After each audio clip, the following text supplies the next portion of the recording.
Nosotros venimos de una experiencia de cambios sustantivos dentro de el campo y el agro nicaragüense, producto de la reforma agraria popular sandinista, producto de la insurrección popular, producto de un gobierno de democracia popular que se instaló con el alzamiento de los trabajadores, obreros, campesinos, estudiantes, que se transformó con una constitución nueva de la República, una constitución que nos definió como una economía mixta, como nos definió como un país independiente, soberano y no alineado. Entonces, para nosotros eso fue un cambio sustantivo. Lógicamente, toda la agresión imperialista, con su famosa guerra de baja intensidad, echó para atrás el tema de el poder político en Nicaragua e instaló a la derecha en los años 90 en el gobierno. Entonces, esa oligarquía trató de restaurar las formas conservadoras de dominación de la economía, la dominación de la política y la dominación de los ejes ideológicos en los medios de comunicación. Es decir, se reinstalaron para precisamente desplazarnos de ser sujetos políticos y económicos a los obreros y a los campesinos. Perdimos allí el ferrocarril, todo fue vendido en chatarra. Perdimos una cantidad de industria. Nos echaron a pelear a los productores de sorgo con los productores de pollo. Fue un aplastamiento a toda voluntad de soberanía e independencia y de iniciativa económica dentro de Nicaragua. Eso fue una cosa terrible.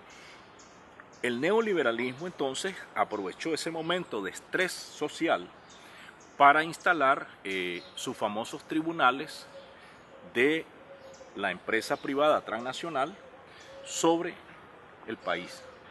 Es decir, se curaron en salud. Sin nosotros todavía tener reactivado el país, ya teníamos tribunales que nos podían condenar si acaso nosotros hacíamos alguna reclamación económica. Entonces, y eso fue el Tratado de Libre Comercio.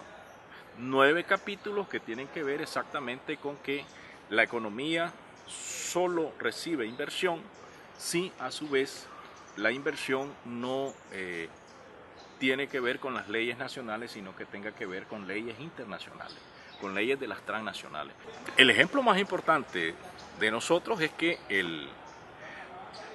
el sistema político de Nicaragua perdió capacidad con los tratados de libre comercio de desarrollar un tendido de servicio de asistencia técnica, servicio de crédito, servicio de mejoramiento genético, perdió capacidades de desarrollar políticas agrarias.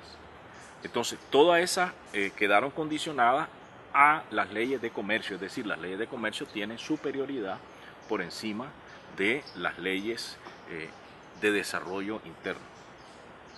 Entonces, lógicamente, solo una política alternativa es la que ha podido ir destrabando esos mecanismos.